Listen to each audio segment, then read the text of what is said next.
Bonjour à tous, aujourd'hui je voulais vous parler des négociations du Brexit parce qu'on arrive à moins de 20 jours de la fin de période de transition post-Brexit et donc on est à bout touchant vers la conclusion de cette série de négociations, à savoir une sortie avec accord ou une sortie sans accord.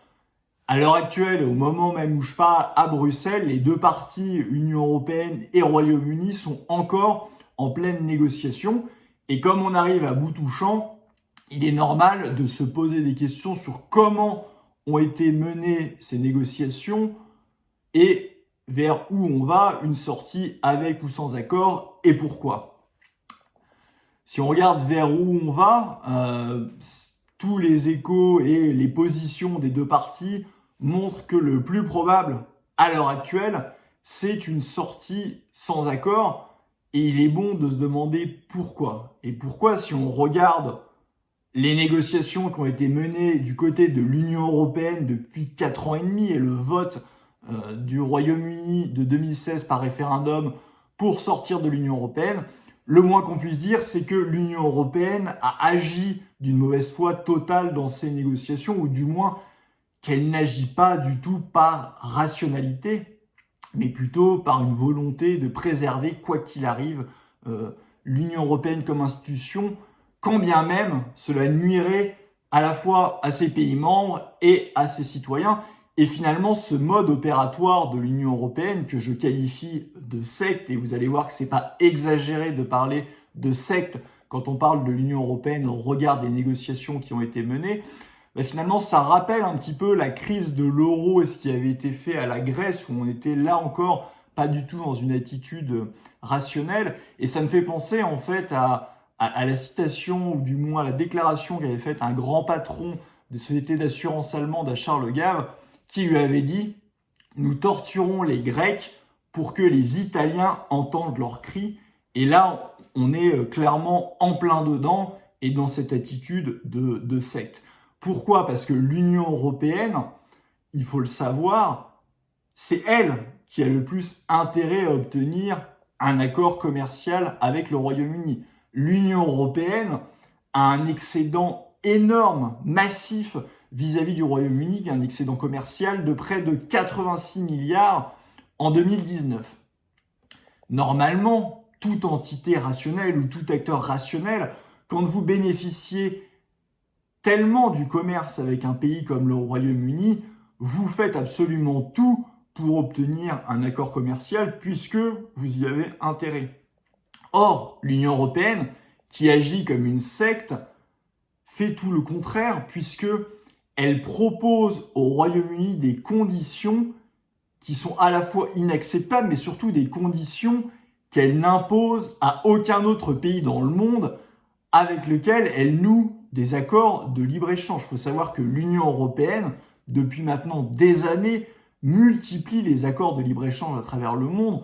Je peux citer les plus emblématiques de ces dernières années. Il y avait évidemment le CETA avec le Canada en 2016, le JEFTA avec le Japon en 2018, mais encore, ça a été signé, c'est pas encore ratifié, mais l'accord avec le Mercosur en 2019, et dans tous ces accords commerciaux avec d'autres pays du monde, l'Union européenne n'a jamais demandé des conditions aussi drastiques qu'elle demande au Royaume-Uni. Ces conditions, quelles sont-elles? Si on regarde, il y en a principalement 3. C'est un alignement sur les normes de l'Union européenne, c'est une soumission à la juridiction de l'Union européenne et c'est un accès total aux eaux territoriales britanniques.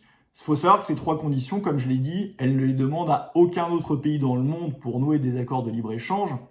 Et surtout, si on regarde un accord qui pourrait être comparable, puisque le Royaume-Uni ne demande rien de moins que l'accord, par exemple, qu'a eu le Canada, l'Union européenne ne veut même pas donner ces conditions-là au Royaume-Uni, alors que l'excédent commercial de l'Union européenne avec le Canada, c'est de 10 milliards d'euros contre 86 milliards vis-à-vis du Royaume-Uni.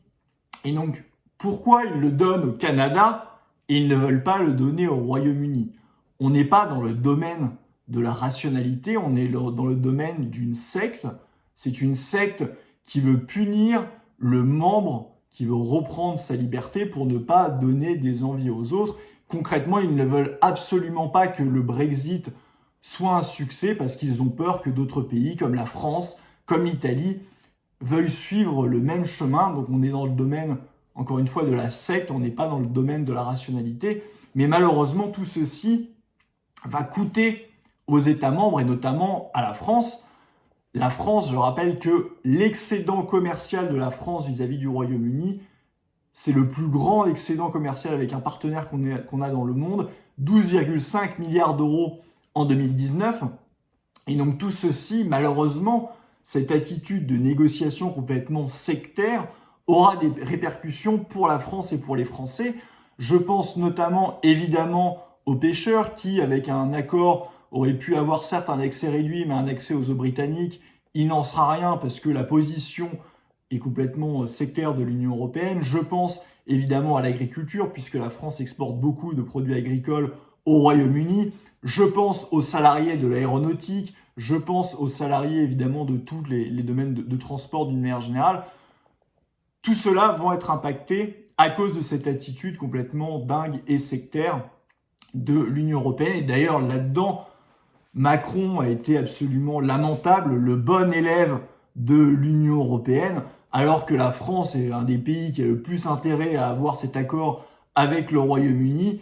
Il a agi comme d'habitude en défendant avant tout l'Union européenne comme institution plutôt que les intérêts de la France et des Français. Il a fait exactement la même chose que dans le nouveau budget de l'Union européenne qui est catastrophique et qui va coûter très cher pour la France et pour les Français, ou pour le fameux plan de relance. Emmanuel Macron, au final, comme d'habitude, au nom de l'Union européenne, sacrifie les intérêts de la France et des Français. Malheureusement, on y est de plus en plus habitué. Et donc, quand on regarde cela, leur objectif est très clair. L'objectif, c'est punir le Royaume-Uni. Mais fort heureusement pour nos amis britanniques, le Royaume-Uni n'est pas du genre ni à se laisser intimider et ni à transiger au niveau de sa liberté et de son indépendance.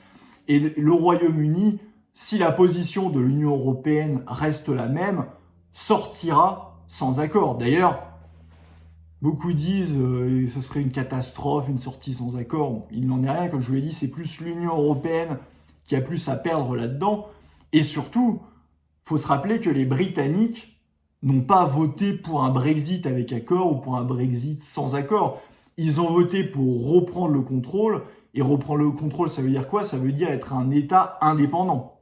Et un État indépendant ne peut pas supporter d'être soumis à une juridiction de l'Union européenne, de se faire imposer des normes ou de ne pas avoir la maîtrise de ses eaux territoriales. Et donc, si la position reste la même, le Royaume-Uni sortira sans accord et Boris Johnson a été élu pour cela. Je rappelle qu'il a été élu sur le slogan « Get Brexit done », faisons le Brexit.